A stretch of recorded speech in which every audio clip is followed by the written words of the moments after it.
The coffee had gone cold in Danny Carter's hand. He did not care. He was tired, and the ship was quiet, and that was enough for now. The horizon's edge floated through the darkness near Jupiter's fourth moon.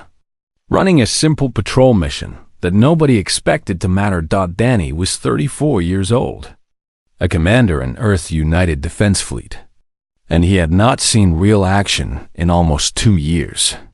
The galaxy was big and mostly empty, and humanity's corner of it was peaceful. Some days, he wondered why he had joined the fleet at all.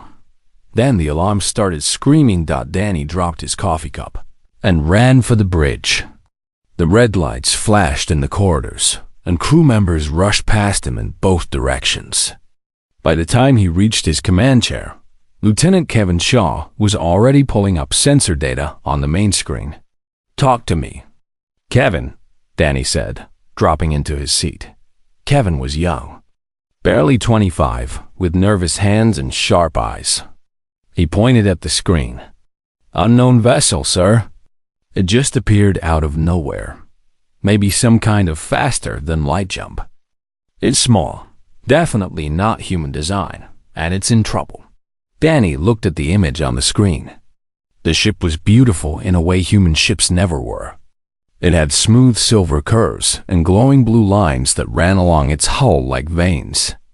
But it was also dying. Smoke and sparks trailed behind it, and Danny could see where the hull had been torn open by weapons fire. "Someone shot it down," Danny said quietly. "Looks that way, sir." "It's falling toward the moon. At this speed, it'll crash in about 15 minutes.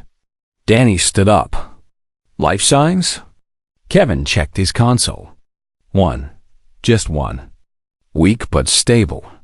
That was all Danny needed to hear. He turned to his second in command, a serious woman named Lieutenant Amy Cross. "Amy, you have the bridge. I'm taking a shuttle down there." Amy frowned. "Sir, we don't know what that thing is. It could be dangerous. It could also be someone who needs help," Danny replied. "That's what we do, remember? We help people." He did not wait for her response. He was already running for the shuttle bay.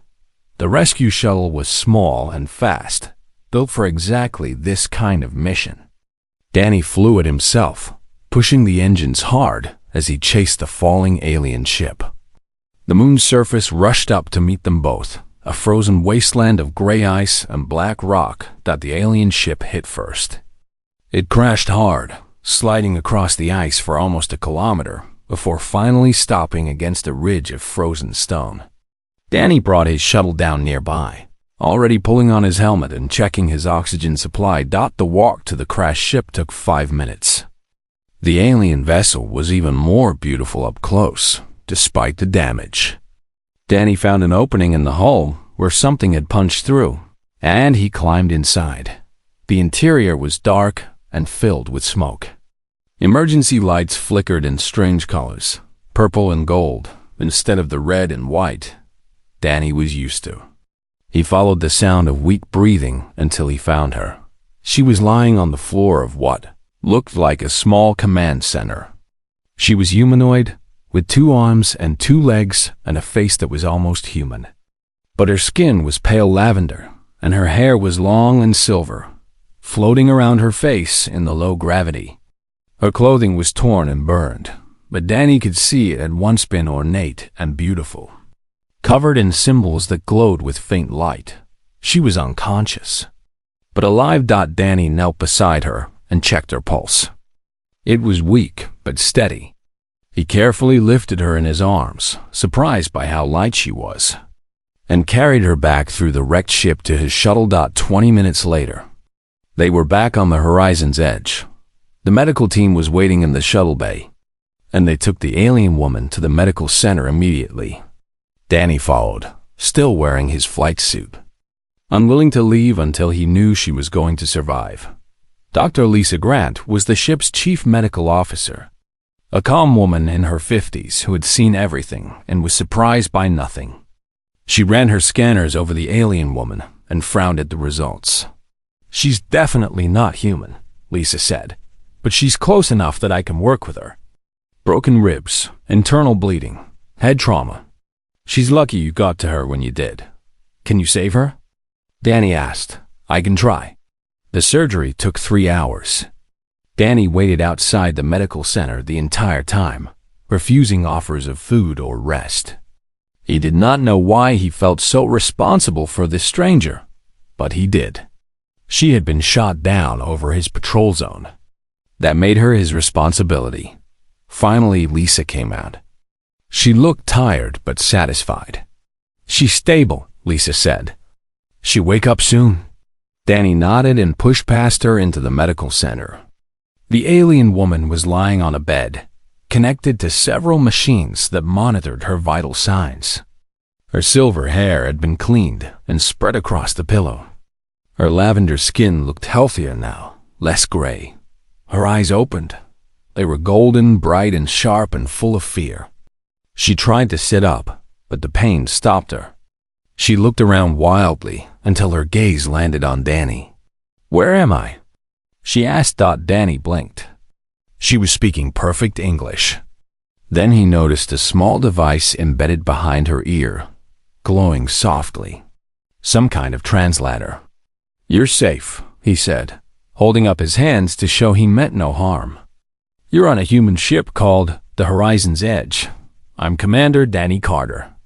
I pulled you out of your crashed vessel." She stared at him for a long moment. "You saved me," she whispered. "A human saved me.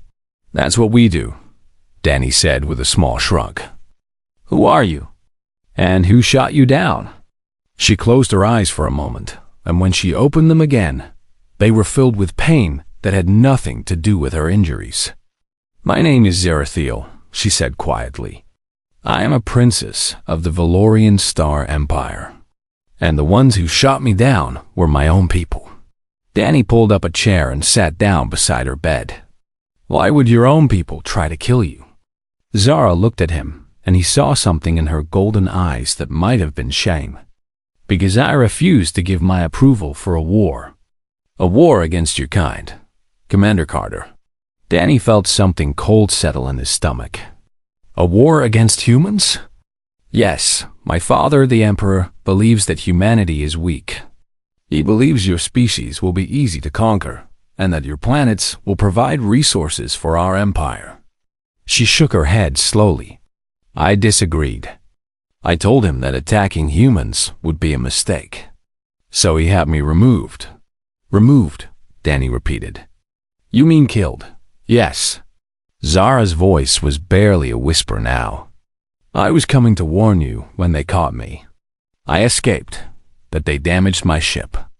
I thought I was going to die." She looked at him again. "But you saved me. Why?" Danny thought about the question for a moment. "Because it was the right thing to do," he finally said. "That's all. It doesn't matter who you are or where you come from. If someone needs help, we help them." Zara stared at him as if he had said something impossible to understand. "The Valorian fleet is coming, Commander," she said finally. 300 warships, the largest force my father has ever assembled. They will reach your solar system in less than 1 month. Danny stood up slowly. His mind was already racing, thinking about defenses and strategies on how to warn Earth in time. "Then, we have a lot of work to do," he said. "Can you walk?" Zara tried to sit up again, and this time she managed it with only a small wince of pain. "I think so. Why?" Danny offered her his hand.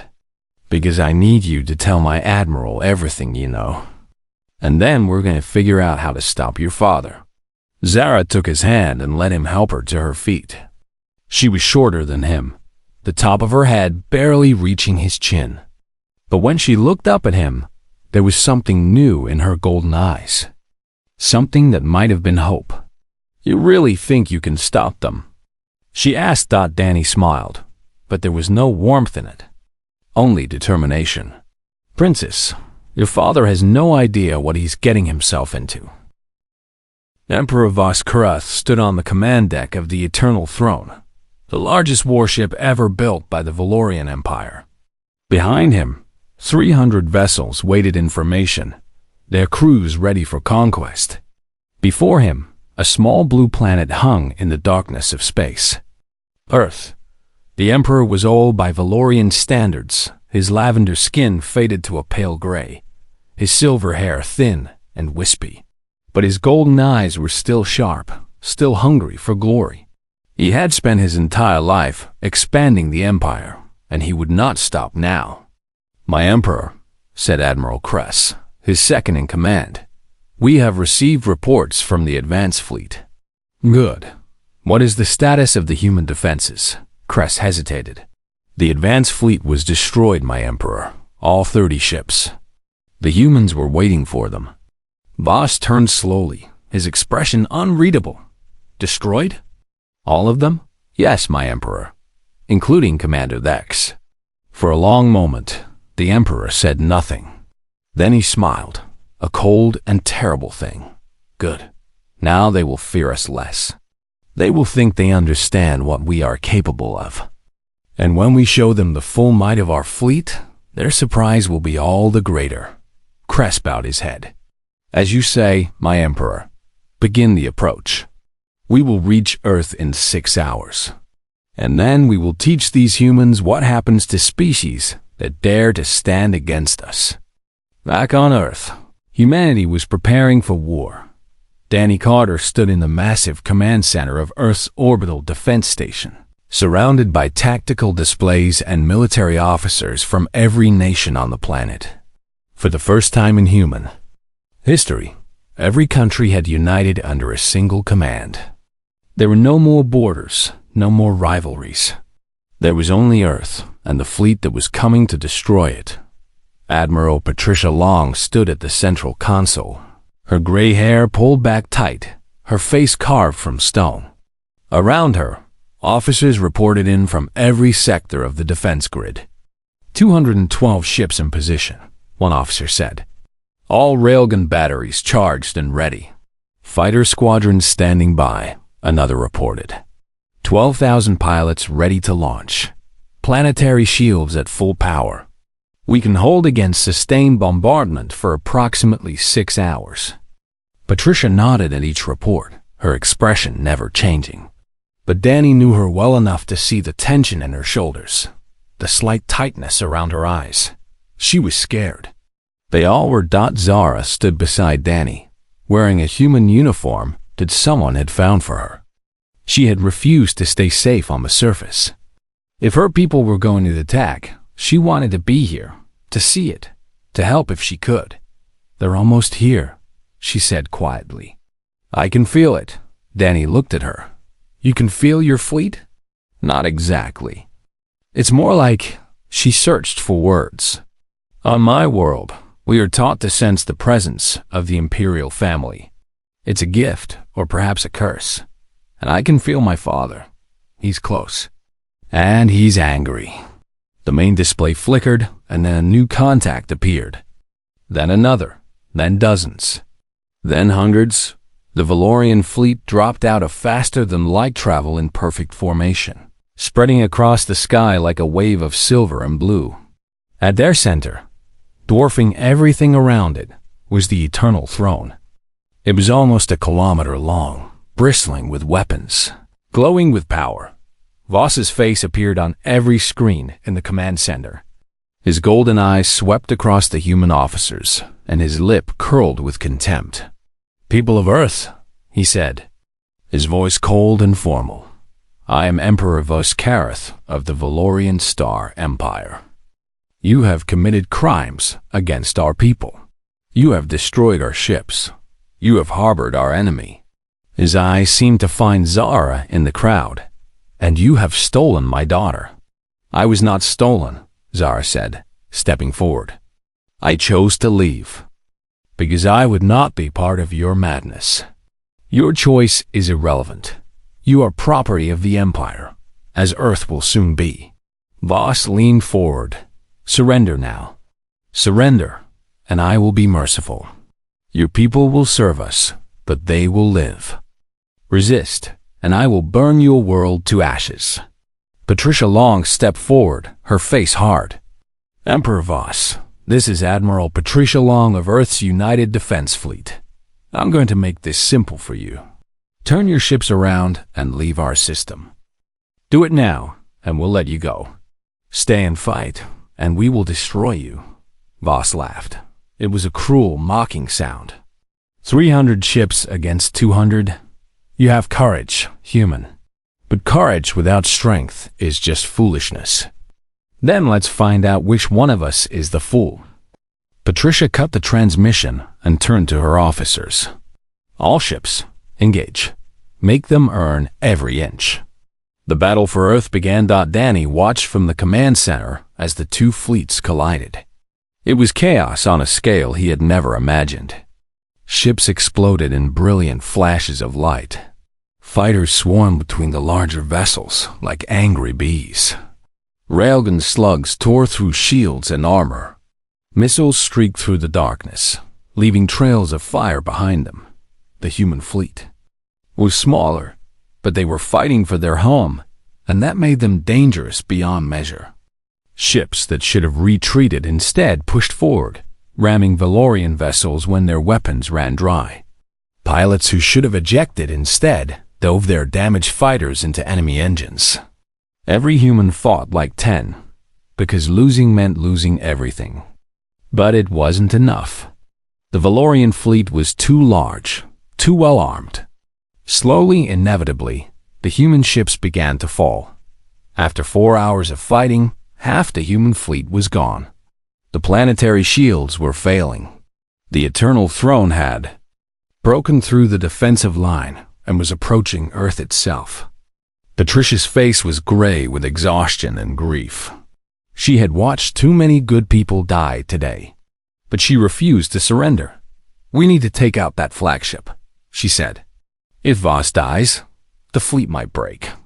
"The Eternal Throne shields are still at 70%, one officer reported. "We can't penetrate them." "Then we need to get someone close enough to disable them." Patricia turned, and her eyes found Danny. "Commander Carter, you've done the impossible before." Danny felt Zara's hand close around his arm. He looked at her, saw the fear in her golden eyes. "I'll do it," he said. The Horizon's edge was battered and scarred from weeks of fighting, but her engines still worked and her weapons still fired. Danny climbed into the pilot's seat of his personal fighter, which had been stored in the shuttle bay, and prepared to launch. Zara was waiting for him by the launch doors. "You can't do this," she said. "The Eternal Throne's defenses are designed to stop exactly this kind of attack. You'll die." Danny looked at her for a long moment. Then he reached out and took her hand.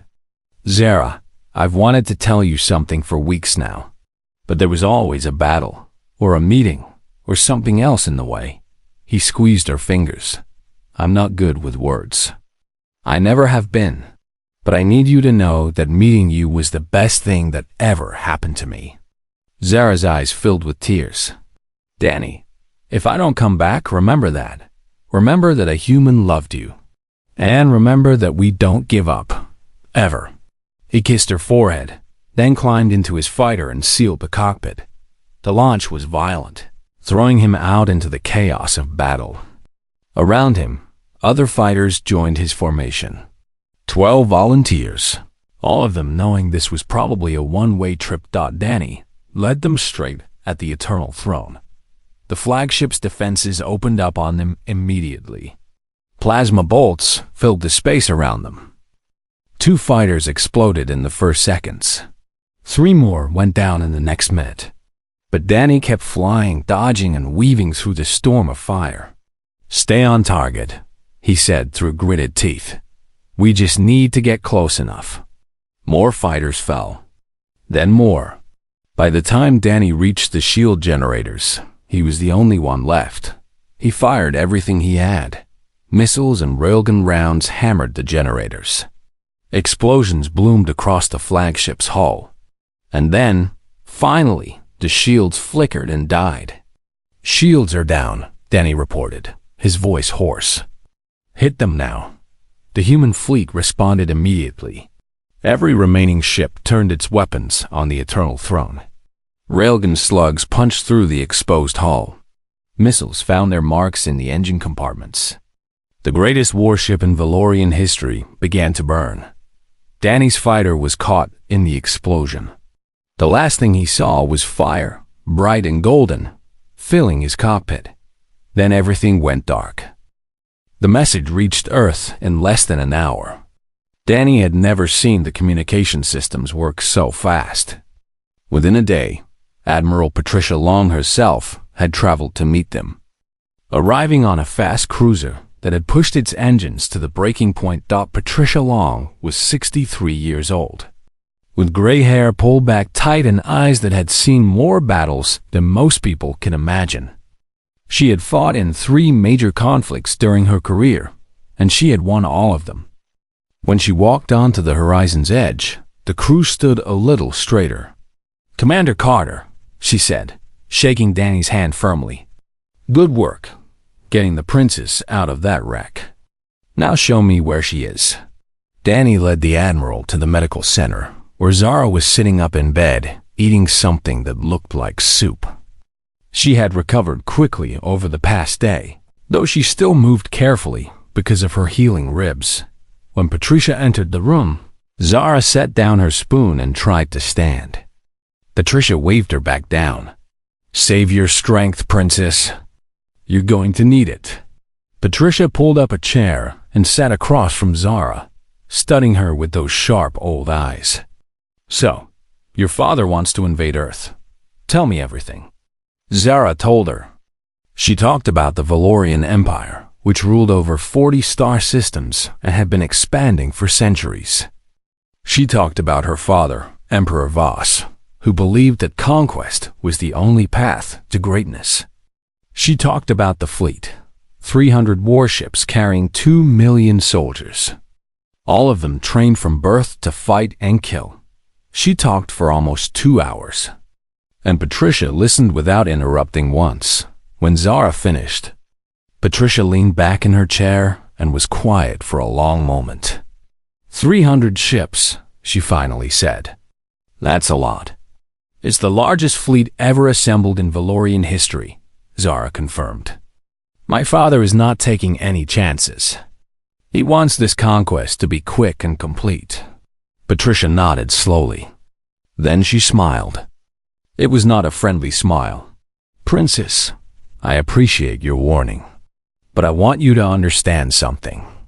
Humanity has been fighting wars since before we learned to write. We've killed each other with rocks and sticks and swords and guns and bombs that could destroy entire cities." She leaned forward. "Your father thinks we're weak because we haven't conquered other planets. But the truth is, we've been too busy conquering ourselves. Now that we're finally united, do you really think 300 ships are going to stop us?" Zara blinked. "You're not afraid?" "Oh, I'm terrified," Patricia admitted. "Only fools aren't afraid before a battle. But being afraid and being beaten are 2 very different things." She stood up and turned to Danny. "Commander Carter, you've done good work here. I'm assigning the princess to your care for the duration of this crisis. Keep her safe and keep her talking. Everything she knows about Valorian tactics and technology could save lives." "Yes, ma'am," Danny said. Patricia left to coordinate Earth's defenses, and Danny found himself alone with Zara again. She was staring at the door where the Admiral had disappeared, a strange expression on her face. "She really isn't afraid," Zara said quietly. "I've seen generals and admirals from a dozen species face Valorian fleets. They all look the same. Desperate. Hopeless." She turned to look at Danny. "Your admiral looked annoyed."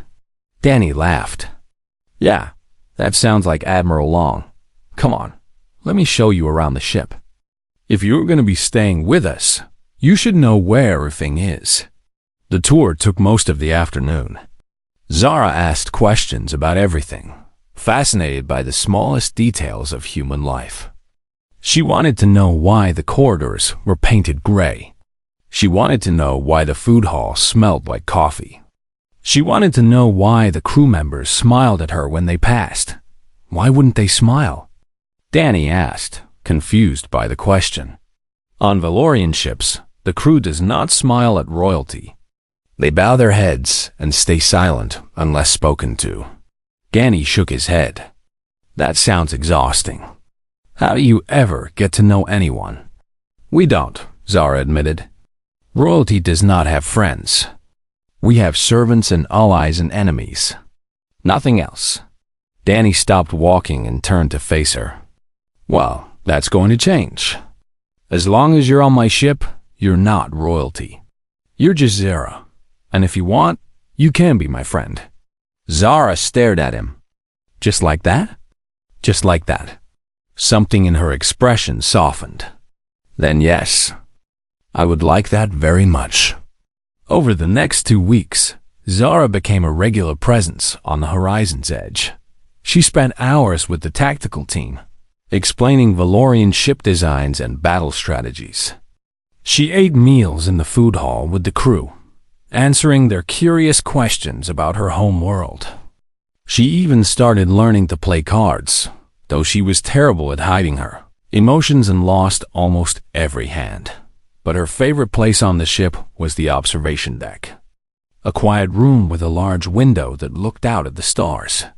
Danny found her there almost every evening, watching the universe spin slowly past. Your stars are different, she said one night when he joined her. The patterns are all wrong. It makes me feel very far from home. Danny stood beside her, close enough that their shoulders almost touched. Do you miss it, home? Zara was quiet for a long time. I miss my mother. She was kind to me when few others were. But the rest of it? She shook her head. I was never happy there, Danny. I was always too soft, too weak, too unwilling to accept the cruelty that my people call strength. That's not weakness, Danny said. That's conscience. Perhaps. But on Valoria, conscience is a flaw. She turned to look at him, and he noticed again how golden her eyes were, like coins catching the light. Your people are so strange. You fight like demons when you have to, but the rest of the time you're so kind. We try, Danny said. We don't always succeed, but we try. Zara moved closer to him. On my world, kindness is seen as something to exploit, a weakness to be used against the one who shows it. And on Earth? On Earth. She smiled slightly. On Earth, kindness seems to be a kind of strength I never understood before. Danny felt his heart beat faster. He was suddenly very aware of how close she was standing. The way her silver hair caught the starlight. The faint scent of something sweet and alien that seemed to follow her everywhere. Zara, he started to say. But before he could finish, the ship's alarm screamed to life. Kevin's voice came over the intercom, tight with barely controlled panic. Commander Carter to the bridge immediately. We have contacts on the long-range sensors. A lot of contacts. Danny ran for the bridge with Zara close behind him. When he arrived, Kevin was staring at his screen with a pale face. The advanced fleet, Kevin said. 30 ships, scout class. They're 3 weeks ahead of schedule. Danny felt the cold settle into his stomach again. They're testing us. Seeing what we've got. It's worse than that, sir. Kevin pulled up a tactical display. They're heading straight for the colony on Europa. 8,000 civilians, sir. They'll be there in 6 hours. Danny looked at the display. The horizon's edge was the only military vessel close enough to intercept. And she was just one ship against 30. Zara touched his arm. Danny, those are Blade-class scouts. Fast and well-armed. One ship cannot stop them. Danny looked at her, and she saw something in his eyes that made her breath catch. It wasn't fear. It wasn't even anger. It was something harder and colder than both. Watch me, he said. He turned to his crew. All hands to battle stations. We're going to buy those colonists time to evacuate. and we're going to make those Valorian scouts regret ever coming to our solar system." Kevin stared at him. "Sir, the odds." "I don't care about the odds," Danny interrupted. "Those are our people on Europa. We don't leave our people behind, ever." He sat down in his command chair and gripped the armrests until his knuckles went white. "Set an intercept course. Maximum speed." The horizon's edge turned toward the enemy, and Danny Carter went to war. The horizon's edge screamed through space at speeds her engines were never meant to handle. Warning lights flickered across every console. The hull groaned and shuddered. But the ship held together, because Danny Carter refused to let her fall apart. Zara stood beside him on the bridge, gripping a support rail with white knuckles. She had seen Valorian warships in action. She knew what 30 Blade-class scouts could do to a single human vessel. And yet, Danny sat in his chair with calm determination, issuing orders as if he were planning a training exercise. "Kevin, what's the status of the Europa evacuation?" Danny asked. Kevin checked his console. "They've got 3 transport ships loading civilians now. But they need at least 4 hours to get everyone off the surface. Then we hold the line for 4 hours. Sir, we can't possibly survive 4 hours against 30 ships." Danny smiled grimly. "We're not going to fight them head on. We're going to make them chase us." Zara frowned. "I don't understand. Your ship is slower than theirs. They'll catch you. Eventually, yes. But not right away." Danny pulled up a tactical display showing the space around Jupiter and its moons. "The Valorians don't know this system like we do. They don't know about the radiation belts around Jupiter, or the debris field near Io, or the ice geysers on Europa itself. We're going to use every trick this system has to offer." The plan was insane. Danny was going to lead the enemy fleet on a chase through the most dangerous parts of the outer solar system, using the environment itself as a weapon. If everything worked perfectly, they might survive long enough for help to arrive. If anything went wrong, they would die. The Valorian scouts appeared on visual range an hour later. They were sleek silver vessels, shaped like daggers, covered in glowing blue weapon systems.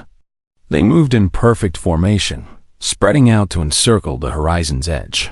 A transmission came through. The face that appeared on screen was Valorian, a male with pale blue skin and cold silver eyes. He wore the uniform of a military officer. "Human vessel, this is Commander Thex of the Valorian Advance Fleet. You are interfering with an authorized military operation. Surrender immediately, and you will be treated as prisoners of war. Resist, and you will be destroyed." Danny leaned forward in his chair. "Commander Thex, this is Commander Danny Carter of the Horizon's Edge. You're in our space, heading toward our people. Turn around now, and we'll let you go home alive. Keep coming, and we'll kill every single one of you." Thex laughed. It was not a pleasant sound. 1 ship against 30? You humans are as arrogant as we were told. Maybe, or maybe you've just never fought humans before. Danny cut the transmission and turned to his helmsman. "Take us into the debris field. Full speed." The horizon's edge dove into the chaos of broken rock and ice that orbited between Jupiter's moons. The Valorian ships followed, their formations breaking up as they tried to navigate the dangerous terrain. Danny knew this debris field. He had run training exercises through it dozens of times. He knew where the largest rocks were hiding, where the ice chunks spun in unpredictable patterns, where the gaps were just wide enough for a human ship to squeeze through. The Valorians did not know any of these things. The first scout died when it flew straight into a rock the size of a house. The second was destroyed when it tried to follow the horizon's edge through a narrow gap and clipped its wing on a spinning chunk of ice. The third and fourth collided with each other when they both tried to avoid the same obstacle. 4 down, Kevin reported, his voice shaking with disbelief. "We actually got 4 of them. 26 to go," Danny replied. Take us toward Jupiter. We're going to play with the radiation. The chase continued for 3 hours. Danny led the Valorian fleet through radiation belts that fried their sensors, past volcanic eruptions from Io that damaged their shields, through ice geysers on Europa that coated their viewports in frozen water. He used every trick he knew, and some he invented on the spot. By the time help arrived, 13 Valorian scouts had been destroyed or disabled. The Horizon's Edge was battered and smoking, her shields gone and her hull breached in 3 places. But she was still flying. The help came in the form of 200 human warships, dropping out of faster-than-light travel in perfect formation. Admiral Patricia Long had brought the entire Third Fleet. Zara watched the sensor display with wide eyes. That's impossible. How did they get here so fast? We were already on our way. Patricia's voice came over the comm. Your Commander Carter isn't the only one who knows how to read a map. We figured the advance fleet would hit Europa first. There was a pause. Commander Carter, I'm impressed. You bought us enough time to get the civilians out. Well done. Thank you, ma'am, Danny replied. But we're not done yet. No, we're not. The battle that followed was short and brutal. The 17 remaining Valorian scouts tried to flee, but the human fleet was faster and angrier. Railgun slugs tore through Valorian shields like paper. Human fighters swarmed around the enemy vessels, too small and quick to target. Missiles found their marks with deadly precision. Not a single Valorian scout escaped. When it was over, Danny sat in his command chair and let out a breath he felt like he had been holding for hours. Around him, his crew was cheering, hugging each other, some of them crying with relief. They had survived. Against all odds, they had survived. Zara moved to stand beside him. Her golden eyes were shining. That was the most terrifying and amazing thing I have ever witnessed, she said. You should have died. Every tactical analysis said you should have died. But you didn't. Danny looked up at her. He was exhausted, his face streaked with sweat and grime, but he managed a small smile. I told you, we don't leave our people behind. It's more than that. Zara knelt down so she was at his eye level. Danny, my people have conquered 100 worlds. We have fought dozens of species, and none of them have ever fought like that. None of them have ever been so completely unwilling to accept defeat. That's humanity for you, Danny said. We're stubborn. Zara laughed, a bright and surprised sound. Yes, you are. Admiral Patricia's face appeared on the main screen. She looked tired but satisfied. Commander Carter, the Europa colony is secure and all civilians have been evacuated. I'm sending repair ships to assist the Horizon's Edge. She paused, and something that might have been a smile crossed her stern face. You did good work today, Commander. Damn good work. Thank you, man. Don't thank me yet. This was just the advance fleet. The main force will be here in less than 3 weeks, and they'll be ready for us this time. Patricia's expression hardened. We need to be readier. After the transmission ended, Danny finally let himself relax.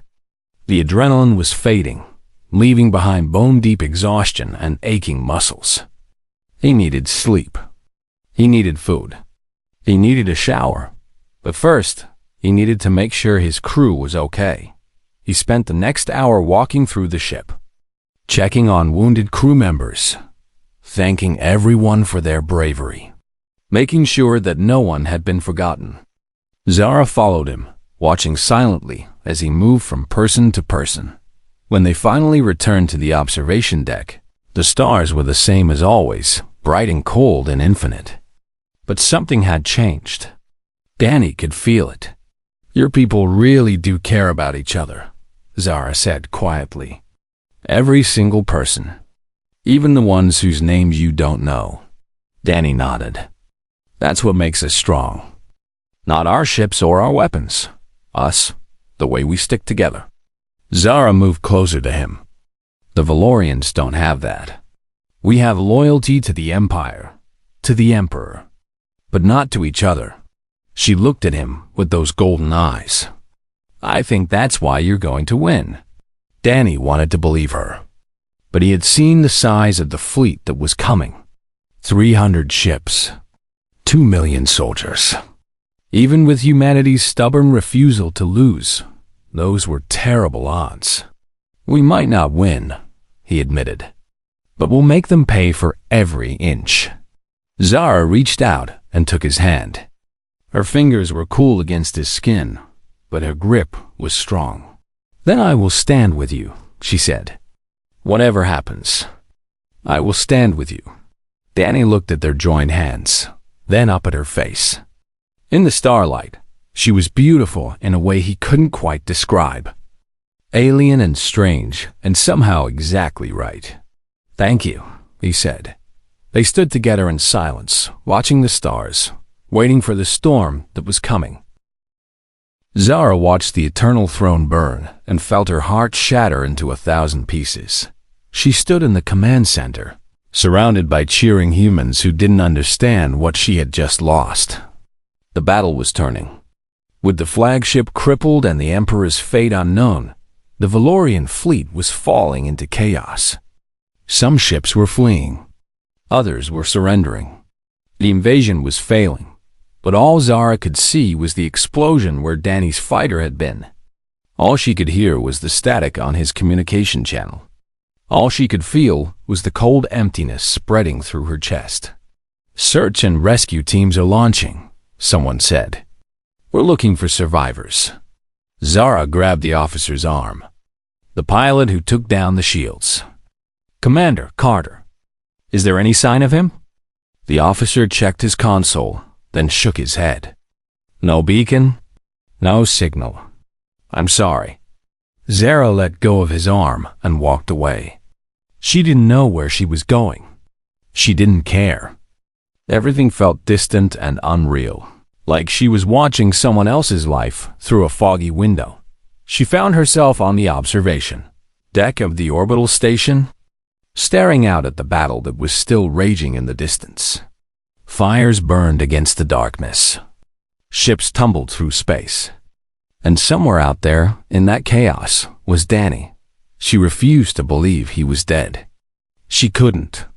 Not after everything they had been through together. Not after he had shown her what kindness and courage really meant. Please, she whispered to whatever gods might be listening. Please bring him back.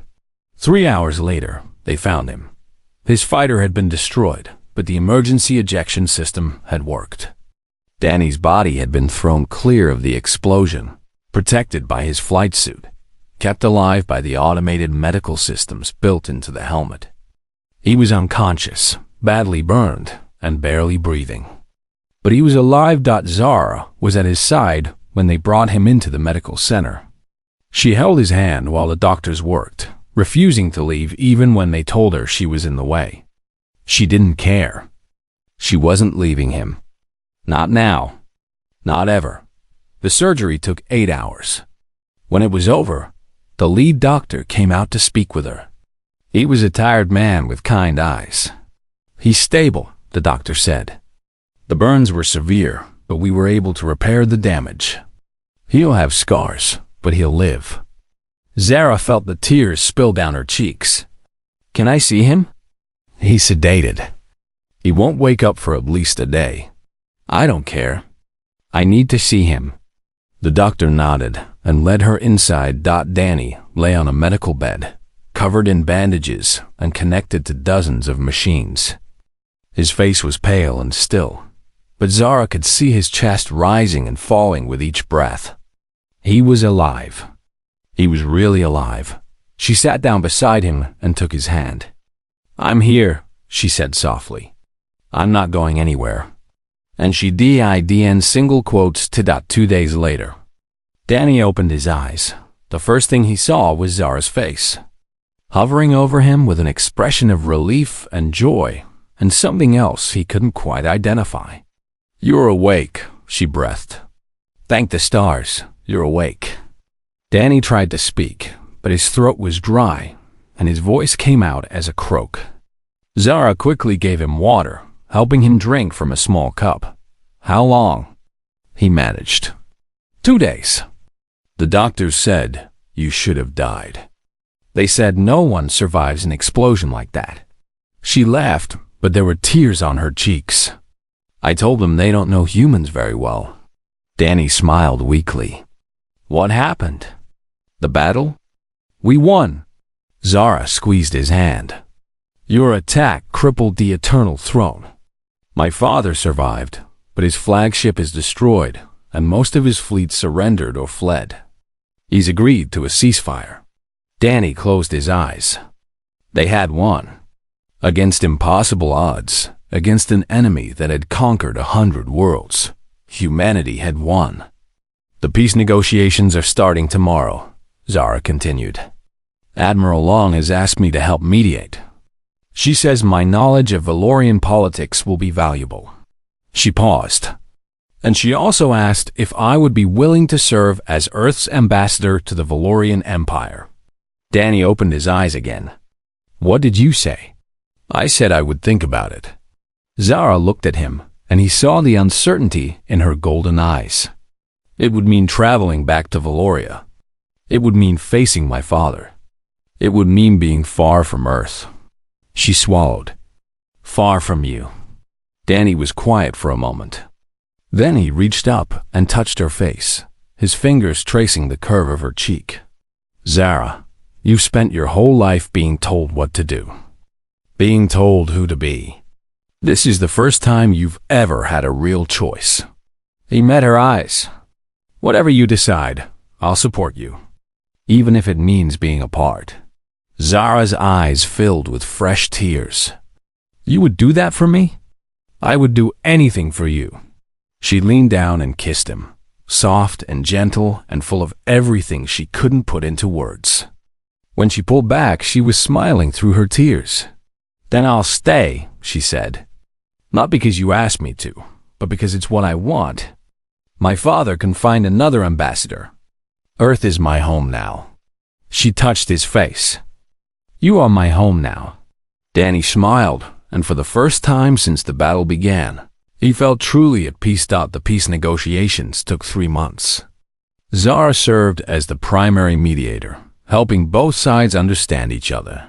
She translated not just words, but cultures, explaining human stubbornness to Valorian admirals and Valorian pride to human diplomats. It was exhausting work, but she was good at it. By the end, the two civilizations had agreed to a full treaty. Trade agreements, cultural exchanges, mutual defense pacts.